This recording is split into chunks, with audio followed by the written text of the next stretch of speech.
Israël, qui a été conçu par Dieu pour devenir une nation distincte. Et la plus grande distinction du peuple de Dieu, c'est le fait que Dieu règne sur ses peuples. C'est très intéressant, on sait que Dieu reste Dieu, au-delà des rois qui peuvent être là. Mais c'est très intéressant de voir comment la Bible nous pousse à suivre la royauté de Dieu au travers un cœur de soumission et humble. C'est-à-dire, il va régner de toute façon. La différence pour nous, selon notre perspective, c'est si on va être avec la main de Dieu, pour la main de Dieu ou contre la main de Dieu. Et c'est très intéressant car c'est un cycle qui se passe dans la vie du peuple d'Israël. Donc, en nous rappelant des choses qu'on a déjà considérées dans cette série, on a vu que l'état de santé spirituelle du peuple de Dieu d'Israël, et quand on parle du peuple de Dieu, on peut penser dans la nouvelle alliance, c'est l'Église, okay? Donc on a des applications à faire à nous tant qu'Église, okay? Et à nous tant qu'individus. Mais là, on avait les peuples de Dieu qui avaient corrompu les ministères sacrés, ça veut dire les peuples étaient gouvernés par Dieu au travers des hommes de Dieu. Okay? Donc c'était des hommes consacrés à Dieu qui étaient à la tête du peuple quelque part. Et c'est pour ça qu'on considère que c'était une théocratie à l'époque d'Israël, avant que la monarchie arrive. Et donc, l'homme de Dieu et les ministères sacrés, il était très très cher aux yeux des dieux. Okay? Et donc, Élie, il avait ses enfants, et ses enfants étaient en train de profaner les temples. Et Dieu a montré combien il zèle pour les ministères sacrés. Et d'une façon miraculeuse, il va faire avoir un enfant, elle qui ne pouvait pas avoir un enfant, et Dieu va lever cet enfant qui a été consacré avant sa naissance au ministère sacré. Et dans les temps et dans l'espace, Dieu va venir vers Samuel, donc la deuxième prédication qu'on a considérée, et Dieu va lever Samuel tant qu'homme de Dieu pour prendre soin de son peuple. Donc c'était une espèce de réveil que Dieu était en train d'apporter à Israël, et cela a commencé par les nettoyages du ministère sacré. Et donc Dieu, d'une façon miraculeuse, il avait nettoyé les ministères sacrés et il a mis Samuel à la place d'Élie et des descendants d'Élie. Mais maintenant, on voit que les cycles vont quelque part se répéter. Et d'habitude, c'est comme ça. Comme Salomon l'a dit, il n'y a rien de nouveau en dessous du soleil. Et les cycles se passent comme ça aussi dans nos vies. Donc Dieu était clairement en train de gouverner d'une façon extraordinaire jusqu'à là, avec ces nettoyages qu'il a opérés. Il a pris une femme qui n'avait pas d'enfant, il l'a fait enfanter, il a pris cet enfant et il lui a parlé directement, Dieu lui-même lui a élevé avec des expériences vraiment très puissantes. Il a entendu la voix de Dieu 4 fois, Dieu les parlait et à partir de là, Dieu les parlait constamment. Donc Samuel, un homme consacré à Dieu, Dieu n'a laissé tomber aucune de ses paroles pendant toutes les années de son ministère. Et c'est très intéressant, à ces moments-là, il devient vieux. Et maintenant, quelque part, Israël est à nouveau dans la façon ordinaire de se rapporter à Dieu. Et donc, quand on tombe dans la façon ordinaire de se rapporter à Dieu, à qui nous allons faire confiance? Et c'est ça que c'est très intéressant. Nos vies spirituelles, et l'Église aussi, elles passent par des moments où les choses extraordinaires deviennent moins présentes, et d'habitude c'est ça la définition d'extraordinaire, c'est quelque chose qui sort de l'ordinaire.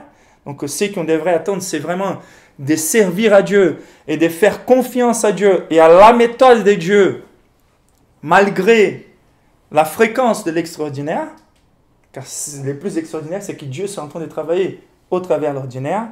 Mais ce qui est intéressant, c'est que quand on passe par ces moments, quelque part, d'affroidissement spirituel, comment on va réagir? Et la Bible, elle nous dit ça. Elle dit, si nous nous montrons faibles lors de l'angoisse, notre force, elle est petite. Et ici, Israël est en train de voir une histoire qui va se répéter. Les enfants de Samuel, comme les enfants d'Élie, commencent à être désobéissants.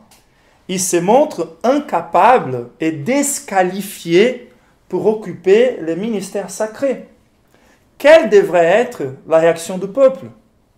Est-ce que Dieu est incapable d'opérer un nettoyage? Est-ce que Dieu est incapable d'élever d'autres hommes de Dieu pour être à la tête du peuple? Et Israël, comme nous, il oublie très vite en fait que Samuel lui-même était la manifestation de l'extraordinaire, la manifestation du zèle de Dieu pour les ministères sacrés. Mais la tendance des fois, c'est de baisser les paramètres de nos attentes envers l'Église, baisser les paramètres de nos attentes envers la façon de Dieu de gouverner, la méthode de Dieu de guider les choses, et au lieu de prier comme un, au lieu de revenir et de considérer d'où est sorti Samuel, le peuple de Dieu a préféré de rejeter Dieu au trône. Ils ont voulu plutôt se débrouiller, ils ont voulu plutôt chercher de nouvelles façons, de nouvelles manières de résoudre leurs problèmes, car avec l'affroidissement spirituel, c'est clair que la vie devient difficile. Car si nous sommes dans un réveil, même la difficulté sont rien devant Dieu. Goliath devient petit si Dieu est grand dans nos cœurs. Mais là, en fait, les rois des Amalekites s'apprêtaient à envahir Israël à nouveau. Ils ont peur et ils ont préféré plutôt chercher à avoir un Dieu. Et donc, nous allons considérer aujourd'hui cette tendance misérable dans le cœur humain, dès lorsque nous rentrons dans la façon ordinaire de mener la foi, lorsque nous sortons d'un réveil, la tendance que nous avons, de lieu de revenir à chercher Dieu à pleine force, à faire confiance aux ressources humaines pour mener son peuple. Nous livrons nos vies à des faux dieux, à des dieux qui ne sont pas. Et nous faisons confiance à d'autres que Dieu. Et donc, quelle est cette tendance? Comment évaluer notre cœur? Lorsque nous sommes dans l'ordinaire, dans une vie difficile, les challenges se présentent. Nous avons des options devant nous, mais d'habitude, la tendance du cœur humain, c'est de détrôner Dieu de notre cœur, du peuple de Dieu. On va chercher d'autres leaders que Dieu lui-même. Et donc, c'est pour ça que Dieu dit à Samuel, ne t'inquiète pas, c'est pas toi qu'il rejette, c'est à moi qu'il rejette. Dieu était quelque part déjà habitué avec cet oubli de ses enfants, de très vite oublier leur histoire et la façon dont Dieu les a délivrés à plusieurs reprises. Et donc, l'être humain a cette tendance rebelle à rejeter à Dieu et à se fabriquer des rois médiocres. Et ce sont dans les saisons difficiles que cette tendance se montre plus claire. Et quand est-ce que nous détrônons Dieu vis-à-vis de cet axe? Quelle était cette posture de Dieu, cette discussion entre Samuel et Dieu en fait? Et je vous invite à venir maintenant au chapitre 12, 1er Samuel.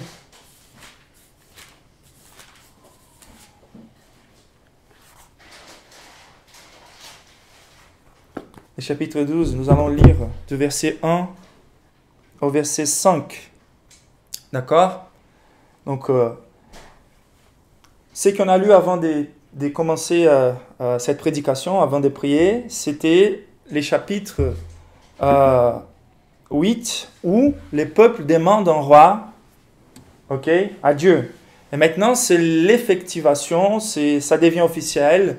Samuel vient de couronner Saül tant que roi d'Israël.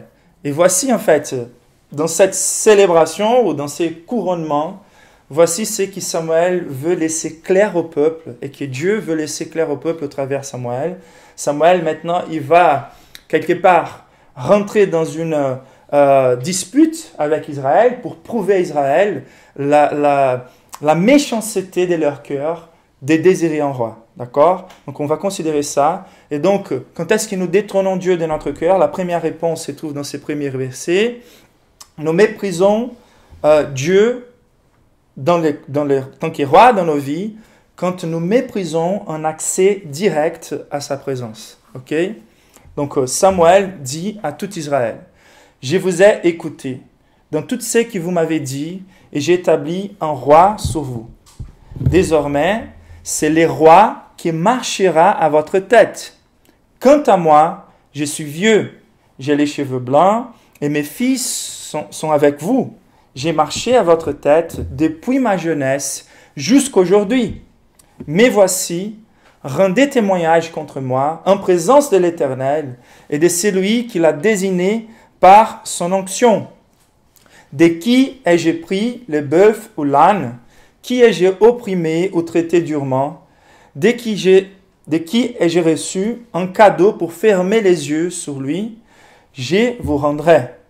Et ils répondirent, tu ne nous as pas opprimés, tu ne nous as pas traités durement, tu n'as rien reçu des personnes. Et il leur dit encore, l'Éternel et celui qui l'a désigné par onction sont témoins contre vous aujourd'hui, que vous n'avez rien trouvé entre mes mains. Et ils répondirent, ils en sont témoins. Et le verset 12 nous dit, puis vous avez vu que Nachash, les rois des Ammonites, venait vous attaquer, et vous m'avez dit, cela suffit, il faut qu'un roi règne sur nous.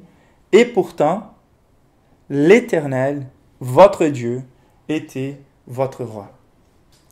Donc, voici Samuel qui est dans une dispute, il est en train de dire et de montrer, Dieu a voulu que vous ayez accès direct à sa présence. Il était ton roi. Il était ton roi. Et il gouvernait les peuples au travers les hommes des dieux. Ça veut dire, la chose la plus importante au niveau du peuple des dieux n'était pas si tant l'administration du peuple, les affaires politiques, mais c'était plutôt la relation du peuple avec Dieu. Toutes les autres choses étaient comprises, étaient des conséquences, mais la tâche principale de l'homme qui était à la tête du peuple, c'était de se consacrer à Dieu. Cet homme, il pouvait être jugé par les peuples à partir de la parole de Dieu, ok?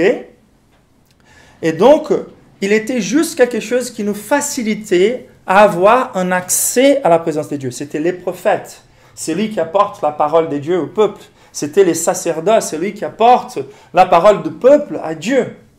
Donc c'était aussi une connexion directe d'Israël, une consacration d'Israël envers Dieu. Et voici la défense de l'homme de Dieu en disant, Dieu m'avait levé pour être une bonne tête pour Israël.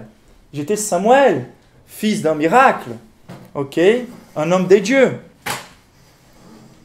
Et maintenant, Israël commence à vouloir avoir une relation avec Dieu à distance. Ce n'est plus Dieu qui va régner sur Israël directement, mais l'essor du peuple va dépendre maintenant de la pitié, de la consacration d'un homme qui a comme but principal devenir un administrateur des affaires politiques et un guerrier. Donc son temps va être quelque part consommé par d'autres choses qui est la consacration intégrale à la parole de Dieu. Et donc on va faire plus de confiance à cet homme-là. Et voici que nous voyons Dieu qui est insistant à faire Israël devenir une nation distincte et Israël qui est insistante à être pareil à n'importe quel autre peuple. Et donc, quand on considère ces désirs médiocres d'Israël, on voit dans quelques dimensions dans nos vies personnelles cette problématique. Donc, toutes les fois que nous voulons plutôt dériver notre relation avec Dieu au travers d'autres moyens, nous sommes en train de vouloir nous éloigner de Dieu. L'essor d'Israël dépendait de la pitié d'Israël et de la pitié du prêtre, mais les prêtres pouvaient être jugés. Maintenant, celui qui juge n'est plus la parole de Dieu toute seule, mais c'est les rois. Donc Israël, il veut plutôt s'éloigner de cette responsabilité d'avoir une relation avec Dieu direct, de ses privilèges, pour qu'un autre homme puisse être son représentant devant Dieu. Et donc, des fois, c'est un signe de la paresse spirituelle, quand on pense que les affaires religieuses, ou par exemple quand on traite les pasteurs tant qu'un roi dans des églises, nous sommes en train de vouloir plutôt dériver notre responsabilité spirituelle et notre intimité directe envers Dieu.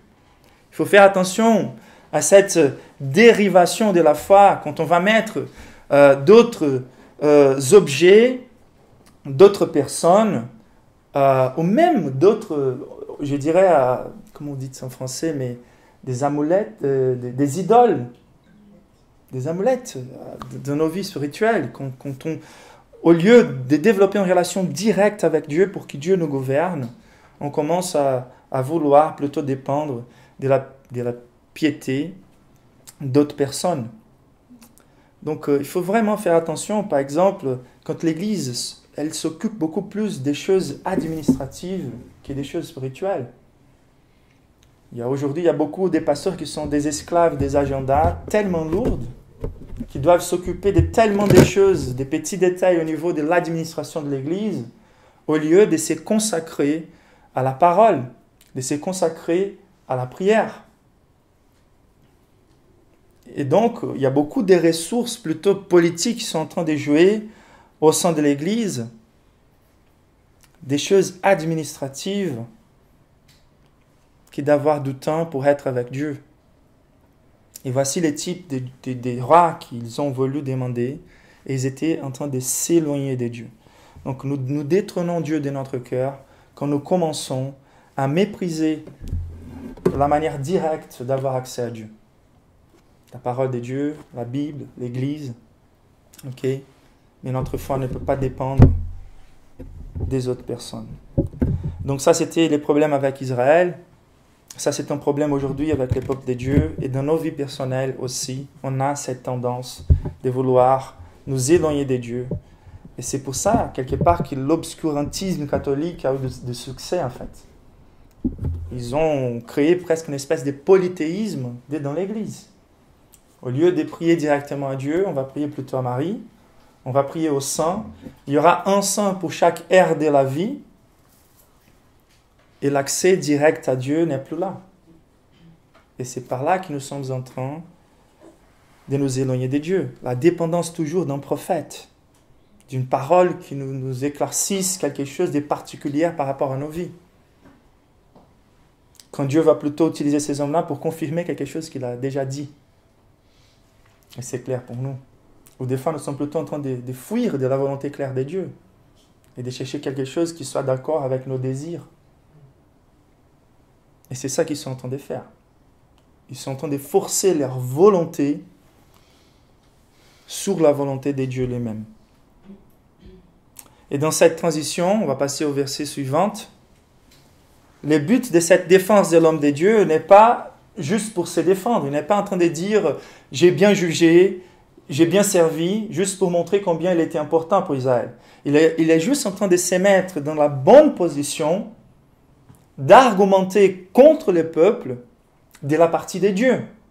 Donc il est plutôt en train de faire, ce qu'il est en train de faire, c'est dire, voyez comme Dieu vous a soigné, un mais lévant, voyez comme Dieu a nettoyé les ministères sacrés, et comment Dieu vous a béni, un mais lévant. Et c'est très intéressant les langages qu'il utilise, car il y a un contraste entre la volonté du peuple d'avoir un roi, et la volonté de Dieu d'établir ses prêtres. Ça, c'est très intéressant. Le verset 6, il va dire l'Éternel. Alors Samuel dit au peuple, ok, donc là, il va se mettre à la défense des dieux. L'Éternel, c'est l'Éternel qui a établi Moïse. Donc vous êtes en train de fabriquer des idoles. C'est vous qui voulez avoir un roi. D'accord?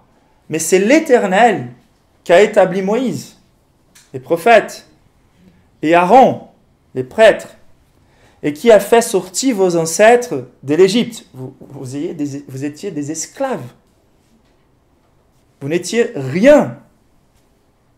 La plus grande nation vous dominait. Et c'est Dieu qui a établi un prophète et un prêtre pour vous délivrer. Maintenant, tenez-vous là, et je vous jugerai devant l'Éternel sur tous les bienfaits qu'il vous a accordés à vous et à vos ancêtres. Donc, qu'est-ce qu'il est en train de faire? Il est en train de rappeler Israël de son histoire. Verset 8. Après la venue de Jacob en Égypte, vos ancêtres ont crié à l'Éternel et il a envoyé Moïse et Aaron. Ceux-ci ont fait sortir vos ancêtres d'Égypte et les ont fait habiter dans ces pays. Donc rappelez-vous comment ils ont conquis ces pays. C'était des guerres où on était beaucoup moins nombreux. C'était des guerres impossibles à vaincre. Mais car Dieu a levé des prêtres et des prophètes, car Dieu était votre roi, vous avez réussi. Vous n'avez aucune motivation, aucune raison pour douter de la puissance de Dieu, ni du soin de Dieu, et pour faire plus de confiance dans des rois, dans des hommes qu'en Dieu. Et le verset 9. Mais ils ont oublié l'Éternel, leur Dieu, et il les a vendus à Sisera. Ça veut dire les moments où ils ont demandé plutôt les forces humaines que la force de Dieu pour les gouverner, Dieu les a livrés à ses propres forces. Et les autres peuples ont dominé Israël. Sisera, les chefs de l'armée des Hatzor, aux Philistins, donc les Hatzor, les Philistins, et au roi des Moab, qui leur ont fait de la guerre. Et là, donc quand les choses deviennent un peu mal, on prie à l'Éternel. Quand les choses deviennent un peu mal, on cherche à régler toute seule. Mais quand les choses deviennent très très mal, c'est là où on commence à revenir à l'Éternel. Et donc, verset 10, ils ont encore crié à l'Éternel en disant, nous avons péché, car nous avons abandonné l'Éternel et nous avons servi des Baals, les Astartés, des faux dieux. Délivre-nous maintenant de nos ennemis. Verset 11. Et l'Éternel a envoyé, donc voilà les prêtres et les juges qui étaient là à l'époque de Samuel, Jérubaal, Bédan, Jephthé et Samuel. C'était les bons juges que Dieu a levés tant que prêtres et tant que prophètes. Et il vous a délivré des ennemis qui vous environnaient et vous avez habité en sécurité. Et le verset 12, ce qui est le plus étonnant. Puis vous avez vu que Nakash, le roi des Ammonites, venait vous attaquer et vous m'avez dit, cela suffit, il faut qu'un roi règne sur nous. Et pourtant, l'Éternel est votre Dieu. Ça, c'est très étonnant. Nous abandonnons, le 12e point, nous détrônons Dieu de notre vie lorsque nous cherchions la délivrance plutôt dans les conseils humains que dans l'histoire de Dieu. Qu'est-ce que Samuel il est en train de faire à Israël? Il y a peu de choses qui sont pires en fait que d'oublier notre histoire. Qu'oublier l'histoire. Qu'est-ce que c'est l'histoire d'Israël? L'histoire d'Israël, c'est l'histoire d'un Dieu qui décide de se faire un peuple. C'est l'histoire de Dieu lui-même.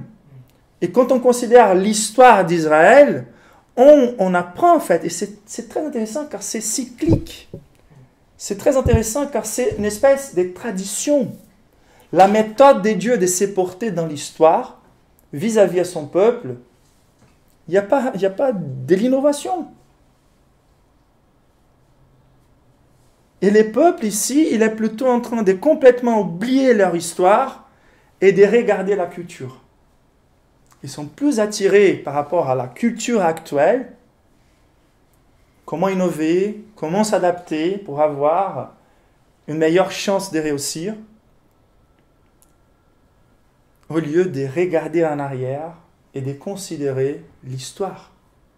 Quand on regarde l'histoire de l'Église, on va voir que la majorité des hérésies qu'on pense qu'elles sont tout nouvelles, elles étaient là depuis longtemps. Il n'y a rien de nouveau au-dessus du soleil. Elles peuvent changer les noms, elles peuvent changer un petit peu d'apparence, mais à la base, nous sommes tous des êtres humains. Ne pensez pas que l'être humain il a tellement changé comme on dit aujourd'hui que l'être humain il a changé. C'est la même mentalité païenne de se fabriquer des idoles, de s'enfuir de la présence de Dieu, d'enlever Dieu de son trône, de ne pas devoir être rédevable vis-à-vis de notre conscience qu'on ne peut pas effacer. Pour plus qu'on essaye de se convaincre que la conscience ne devrait pas être là, la moralité, les absolus morales. Et aujourd'hui, on est dans ces discours, personne ne croit dans la vérité, il faut plutôt présenter les mystères que la vérité, il faut s'adapter aux choses que les personnes aiment aujourd'hui.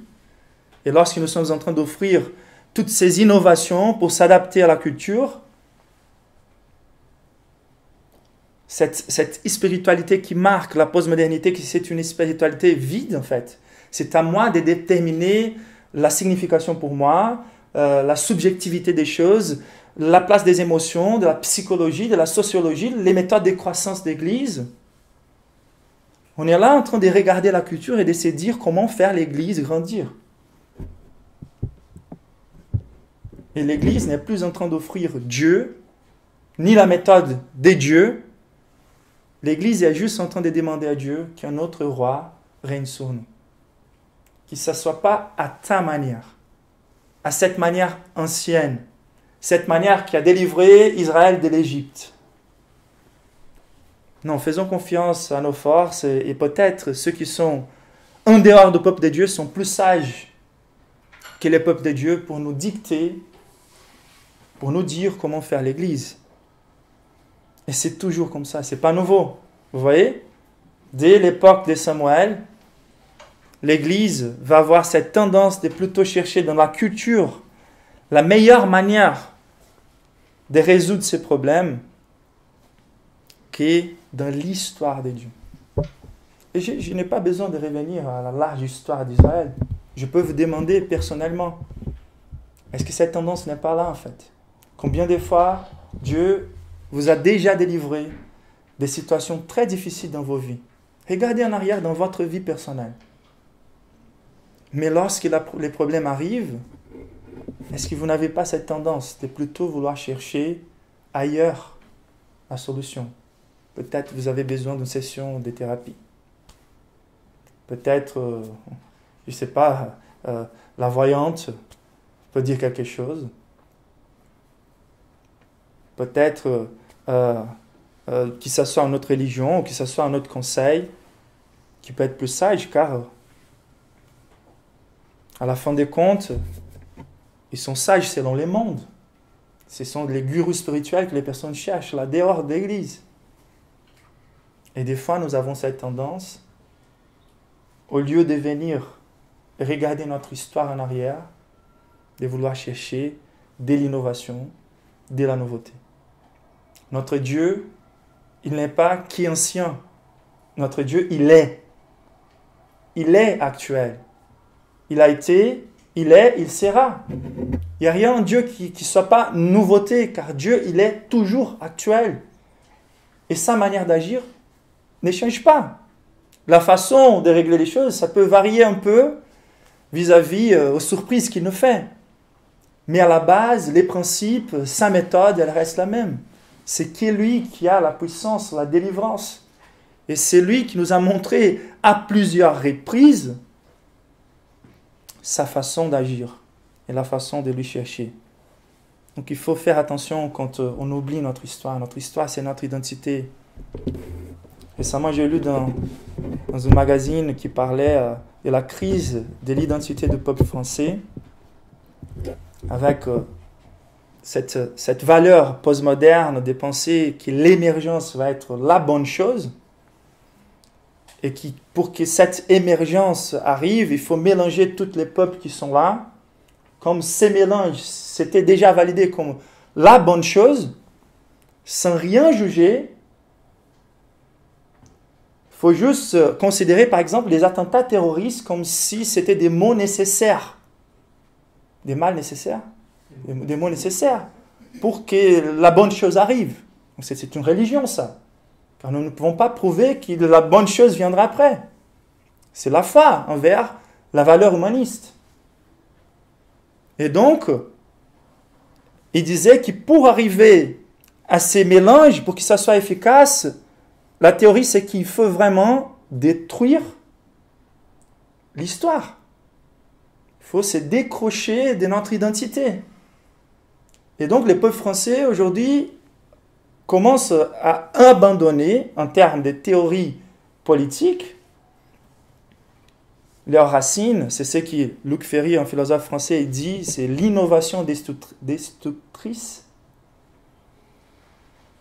Et la chose qu'il faut détruire d'abord, c'est l'histoire. Et notre identité, c'est notre histoire.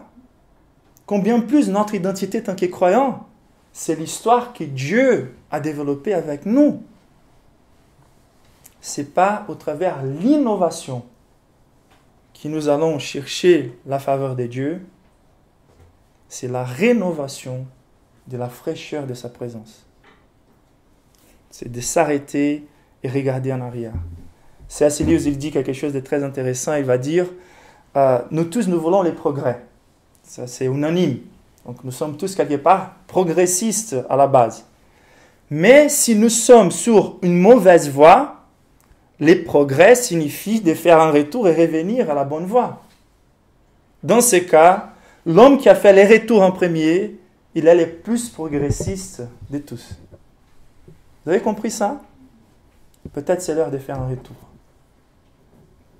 Un retour à la présence de Dieu, à la méthode de Dieu, à la manière de Dieu d'agir dans l'histoire. Amen.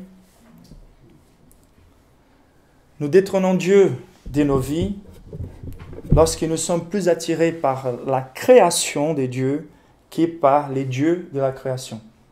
Okay, le troisième point. Verset 13 nous dit, « Voici donc les rois qui vous avez choisis, qui vous avez réclamés. » Ça veut dire, il y a Dieu qui veut gouverner les créateurs, qui veut avoir une relation directe avec le peuple, et le peuple insistant en train de dire, non, qu'il y a un autre Dieu, qu'il y a un autre homme règne sur nous. Et qui étaient en fait ces rois? Et c'est très intéressant la façon didactique de Dieu. Dieu, il est gracieux même quand il nous donne ce qu'il sait qui va nous faire mal. Il est tellement gracieux. Quelle était la didactique de Dieu ici? Ici, il a donné un roi selon le cœur humain. Il a donné exactement tout ce qui est connaissant cette mentalité médiocre des êtres humains, c'est que les êtres humains pourraient demander et rêver en termes d'un roi humain. Si on revient au chapitre 9, les versets 1 et 2 nous décrivent en fait quels étaient les rois que le peuple a réclamés. Donc peut-être si Dieu donnait un n'importe qui, un David d'abord, faible, pasteur, petit, le peuple allait dire non, c'est à cause de sa faiblesse humaine, de sa mocheté, de sa simplicité que les choses n'ont pas marché. On a besoin d'un vrai roi. Et c'est pour ça que les premiers rois que Dieu donne à Israël, c'est un roi selon le cœur des hommes. Ils sont centrés sur la création.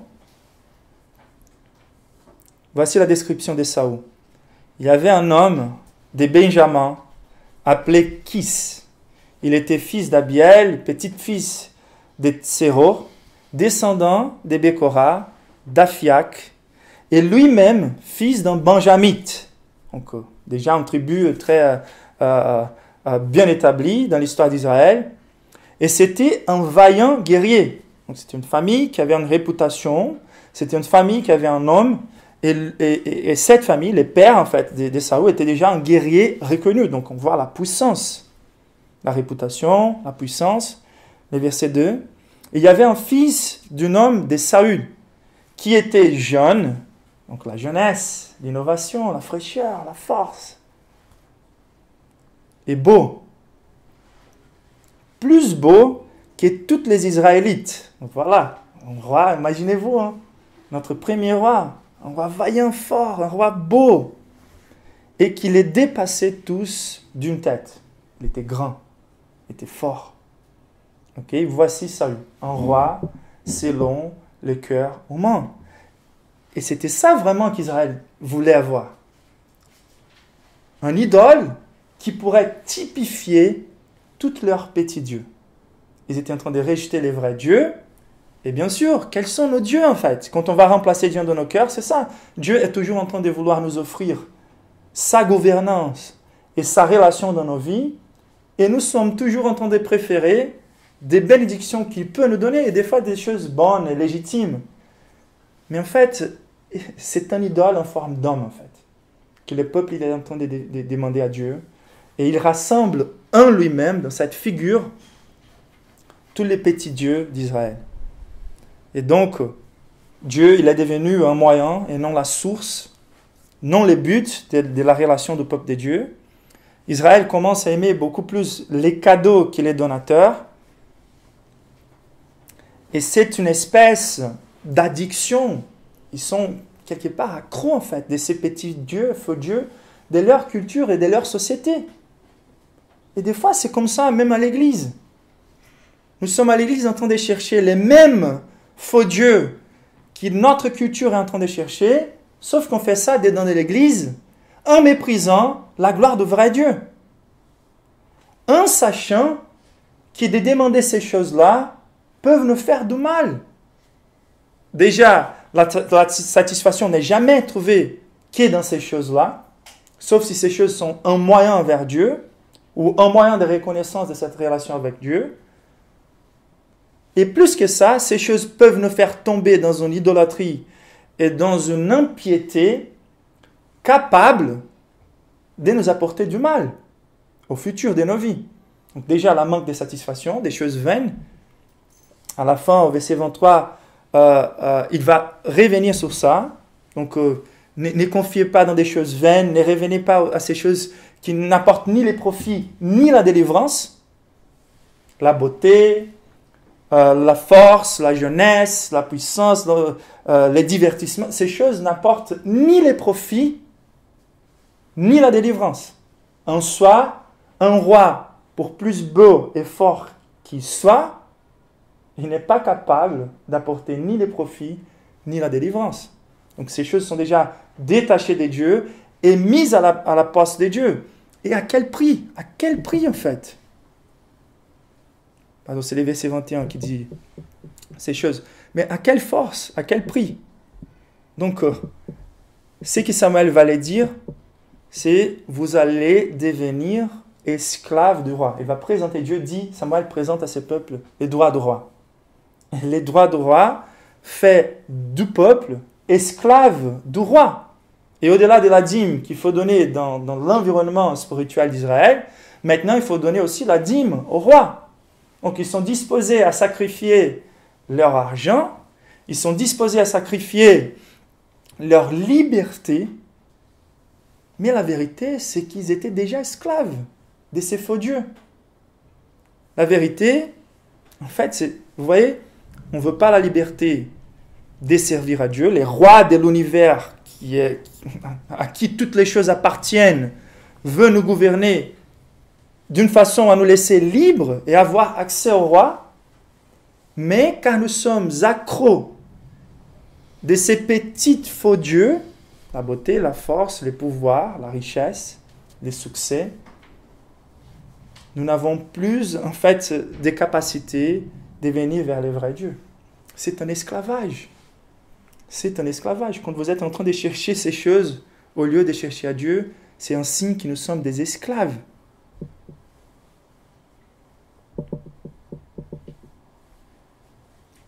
Et donc, il se met dans cette dépendance totale de la piété du roi. Leur sort spirituel et leur sort physique, matériel, va dépendre maintenant, pas que des dieux et de nous réconcilier avec Dieu, mais va dépendre plutôt de ce que le roi va faire, car l'autorité finale n'est plus la parole de Dieu, n'est plus Dieu. Pour Israël, l'autorité finale, c'est les rois dans les domaines de la volontarité d'Israël. Et donc, dans nos vies, il faut qu'on se demande, est-ce que nous cherchons plutôt les créateurs ou la création? Est-ce que nous sommes esclaves ou libres? Est-ce que nous avons la capacité de dire non à ces choses que tous les peuples cherchent, car notre joie et notre identité n'est pas enracinée sur ces choses, mais en Dieu? Est-ce que nous cherchons les vrais dieux ou des idoles? dans nos vies personnelles et aussi au sein de l'Église. Il faut qu'on se demande qui est le vrai Dieu aux églises? Qui est en train d'être adoré aujourd'hui dans les églises? Le peuple de Dieu est en train de suivre quel roi?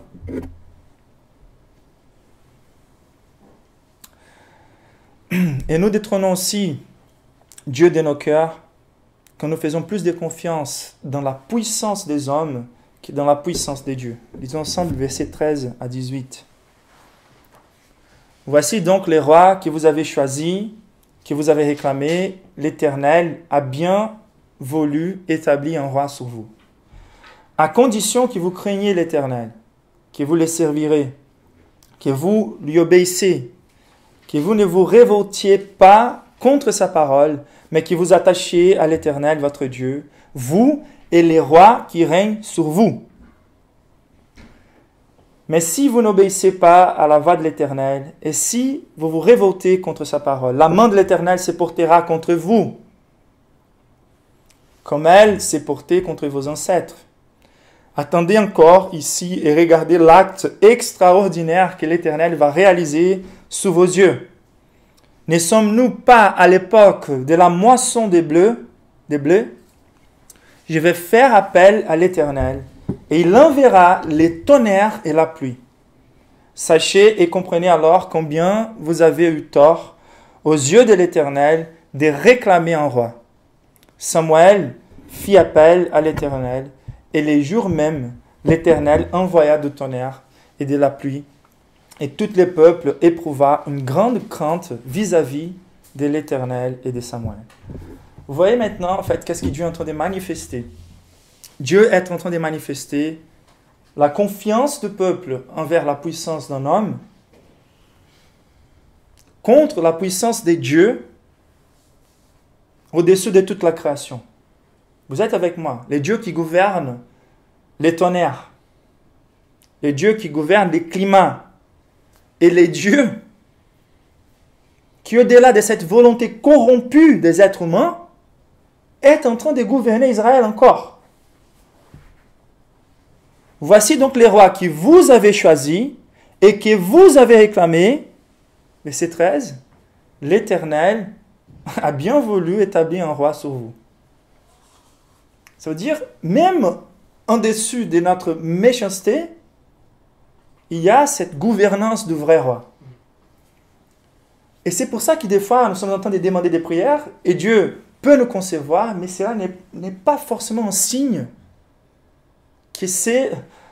Il faut faire la distinction entre la volonté décrétive de Dieu, les décrets de Dieu, et la volonté bienveillante de Dieu. Est-ce que Dieu a les plaisirs quand il me donne cette chose que je les demande si tant? Mais des fois, c'est une façon nécessaire de Dieu nous enseigner combien faut-il c'était cette demande. Et donc, Dieu est en train de donner exactement ce que le peuple a voulu, mais c'est quand même Dieu qui gouverne, c'est Dieu qui lève les rois, qui rabaisse les rois.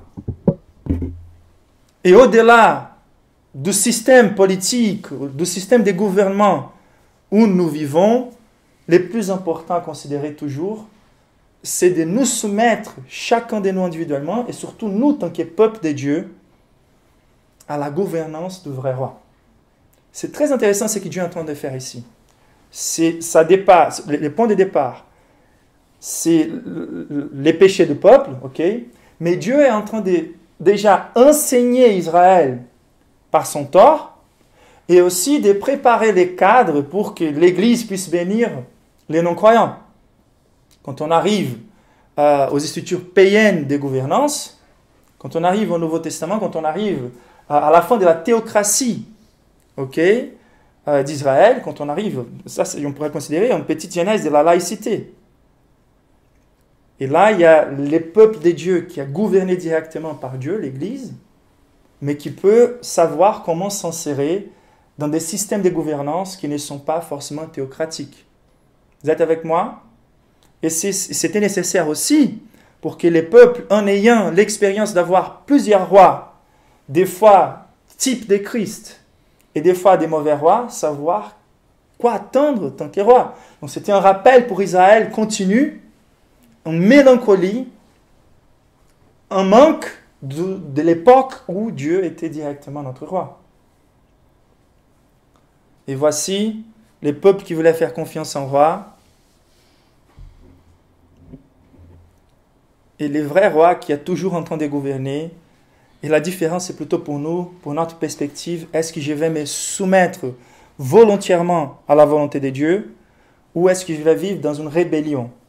Et ce qu'il est en train de dire, Samuel, là, c'est maintenant, si vous êtes en train de mépriser sa parole, de ne pas lui chercher avec tout son cœur, indépendant du système de gouvernement, si vous n'êtes pas en train de vous porter tant que soumis à la gouvernance de vrai roi, la main de Dieu sera contre vous. Ça veut dire, la main de celui qui ne peut pas être frustré sera contre vous. Et c'est là où il faut se demander, est-ce que Dieu, aujourd'hui, est un Dieu pour nous ou contre nous? Et ce qui va déterminer s'il est pour nous ou contre nous, ce n'est pas sa volonté, car sa disposition et sa toute-puissance est à service de sa grâce envers ceux qui veulent qu'il règne sur leur vie, pour nous bénir. Mais ce qui va être déterminant, c'est ma disposition à me soumettre à sa royauté. Est-ce que la main de Dieu est pour ou contre nos vies personnelles? Est-ce que la main de Dieu est pour ou contre l'Église, les peuples de Dieu aujourd'hui? Comment savoir si la main de Dieu est pour ou contre?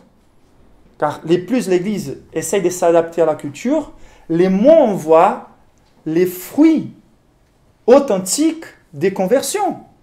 Et maintenant, on veut rebaisser encore plus les paramètres bibliques pour définir un croyant, car les types de croyants qu'on retrouve aujourd'hui, c'est ceux qu'on voit dans des églises. Et la question, c'est toute cette adaptation à la culture, toutes ces innovations qui ont rentré dans l'église. Est-ce que Dieu est en train d'honorer ces efforts ou est-ce que la main de Dieu est contre? Quelqu'un a déjà dit, je crois que c'était pour Asher, que les faux prophètes sont quelque part la punition de Dieu pour un peuple mercenaire envers Dieu. Qui ne sont pas à la recherche de Dieu lui-même, mais qui sont à la recherche plutôt des faux dieux. Et Dieu est en train de faire ça, de donner comme une espèce de condamnation un roi exactement selon le cœur humain. Et on va voir que l'essor d'Israël va être comme ça, oscillant. Chaque fois que le roi n'est plus un roi de piété, le peuple va souffrir beaucoup. Beaucoup. Il y a un vide spirituel à Israël. Ils sont toujours à la recherche des faux dieux, car le vrai Dieu n'est pas en train de régner. Est-ce que la main de Dieu est pour ou contre nous? Est-ce que nous mettons... Vous voyez, la gouvernance de Dieu, on peut imaginer, c'est une main qui est en train de pousser l'histoire comme ça. Aucune chose ne peut empêcher les mouvements de la gouvernance de Dieu. Et des fois, il y a nous, les petits rebelles, qui essayent d'aller contre la main de Dieu. Et c'est impossible. Et donc, les peuples est emparé d'une conviction des péchés. D'ailleurs, c'est très intéressant. Les signes que Samuel va manifester ou qu'il va demander, il est très intéressant. C'est un signe complètement difficile de se passer. Et c'est très intéressant. Des fois, quand nous, on veut nous-mêmes gouverner nos vies, des fois, on demande des signes très faciles à se passer. Et on va se dire facilement, non, c'est la volonté de Dieu, car cette pensée m'est venue à l'esprit le matin. Ou c'est la volonté de Dieu, car lorsque j'étais en train de prier, ce désir m'est venu très fort. Voici ce qu'il va dire. On est en pleine période des moissons. Ça veut dire, des fois, on peut même voir les moindres nuages dans les cieux. Impossible d'avoir la pluie dans cette saison-là à Israël, presque impossible. Et dire, pour que vous soyez au courant, que Dieu est contre cette résolution de votre cœur rebelle. Le tonnerre va se manifester. Et le tonnerre, on sait bien, c'est la manifestation de la colère de Dieu. Dans la Bible. D'accord? C'est très intéressant, c'est quelque chose qui nous fait peur. Hein? Là, ils sont dans la crainte. Et le dernier point qu'on va voir, c'est que nous détrônons Dieu tant qu'il est roi dans nos cœurs, quand nous méprisons les privilèges d'avoir Dieu comme roi. C'est pire que les conséquences qu'on va souffrir. C'est pire que la manque de satisfaction. Vous voyez, il y a des choses mauvaises. On ne va pas réussir dans la vie quand on est contre l'amour de Dieu. Et quand je dis réussir dans la vie, ce n'est pas réussir dans les termes humains. Car on peut réussir dans les termes humains, mais avoir ses vies dans le cœur. Si on est contre la volonté de Dieu, contre l'amour de Dieu, il y a des conséquences. Il y a la manque de satisfaction. Mais le pire de tout ça, c'est de mépriser les privilèges d'avoir Dieu comme roi dans nos vies. Je me rappelle de David, après qu'il tombe dans les péchés, Nathan vient les confronter et les présente plusieurs manières d'être puni. Et une de ces manières, c'est de tomber dans la main de Dieu. Et il dit, toutes les autres condamnations passent par les mains des hommes. Et même si ça soit terrible de tomber dans la main de l'Éternel, moi je préfère car il est un Dieu miséricordieux. Personne n'est plus capable. Combien de rois ont pris des décisions folles? Saül lui-même, il a voulu tuer son propre fils à cause d'une désobéissance. La gouvernance de l'Éternel sur nos vies. Et pourtant, l'Éternel, votre Dieu, était votre roi. Vous êtes partis à la recherche de notre roi. Vous êtes partis à la recherche de notre Dieu. Et pourtant, votre Dieu était votre roi. Il n'y a pas un privilège plus grand que ça. Quand nous voyons en fait les caractéristiques de l'Éternel. Lisons ensemble les derniers versets de ce texte, 19 à 25. Et tous les peuples, dit à Samuel dans la crainte, prie l'Éternel, ton Dieu, pour nous tes serviteurs, afin que nous ne mourions pas. En effet, nous avons ajouté à tous nos péchés les torts de réclamer un roi. Samuel dit au peuple, n'ayez pas peur, vous avez certes fait toutes ces mal, d'accord, conviction des péchés est légitime là, mais ne vous détournez pas de l'Éternel et servez-le de tout votre cœur. Ne vous détournez pas de lui, car cela reviendrait à suivre des choses sans valeur, qui ne peuvent apporter ni profit ni délivrance, parce qu'elles sont elles-mêmes sans consistance. L'Éternel n'abandonnera pas son peuple, et c'est énorme ça, et c'est à cause de son grand nom, car il a décidé, il est le vrai roi. Il va vous enseigner au travers votre méchanceté, les conséquences de votre désir péchereux. Mais il a décidé de vous faire de vous son peuple. Cela va réussir, malgré vos faiblesses. Je ne veux certes pas pécher contre l'Éternel, et voici l'homme de Dieu.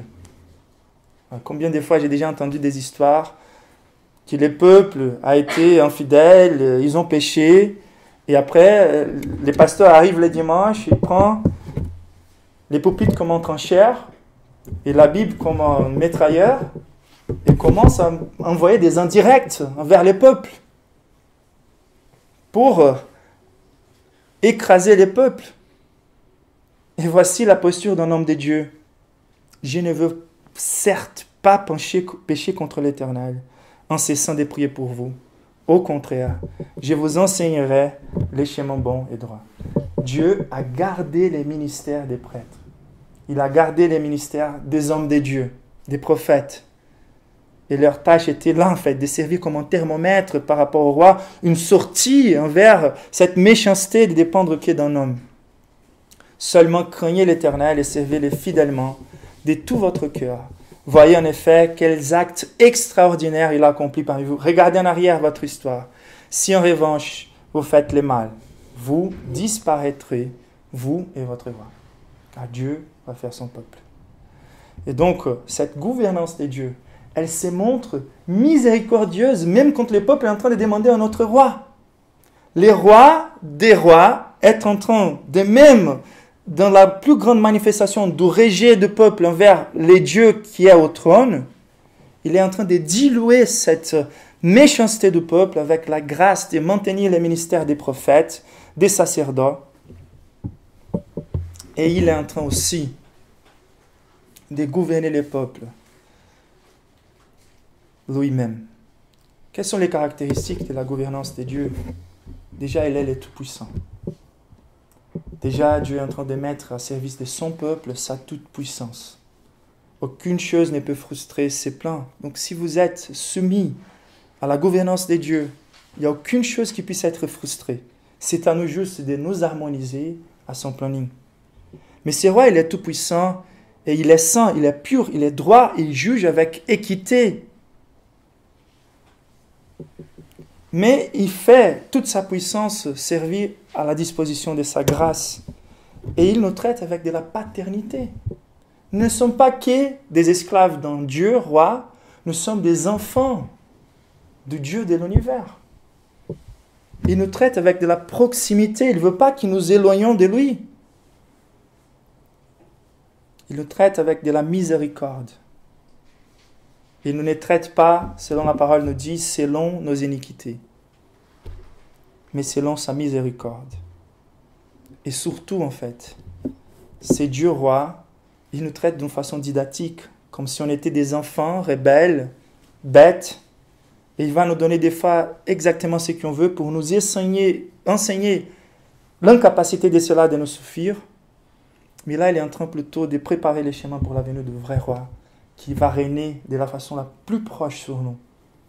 C'est pour ça que Dieu a permis qu'Israël ait un roi, pour qu'on voit vraiment quel type de roi attendre. Et c'est le roi Dieu-homme qui va venir. Jésus-Christ, qui va, au travers du Saint-Esprit, régner dans notre cœur. Et c'est pour ça, en fait, que dans la vie chrétienne, soit Dieu règne, soit il ne règne pas. La foi chrétienne n'est pas un accessoire. Il faut qu'on soit soumis à sa gouvernance. Il faut que sa parole détermine la façon dont on vit. Il faut qu'on fasse confiance à sa méthode d'agir. Il faut que nous joions aujourd'hui la repentance des Israéliens. Il faut qu'on cherche Dieu de tout notre cœur. Il faut qu'on règle nos comptes avec lui. C'est lui qui n'est pas méprisable. C'est lui qui tient notre cœur à battre à ces moments. Il est le vrai roi. Il faut qu'on revienne, que nous arrêtons de nous éloigner de Dieu, que nous arrêtons de nous laisser attirer par la culture, revenir à l'histoire de Dieu, nous arrêter de chercher la joie dans des choses médiocres de cette vie, mais chercher notre joie en lui. Il faut arrêter de faire confiance à la puissance humaine et craindre la puissance divine. Que sa main soit pour nous et non contre nous. Soumettons-nous volontairement à sa royauté, avec les plus heureux sens des privilèges. Prions ensemble.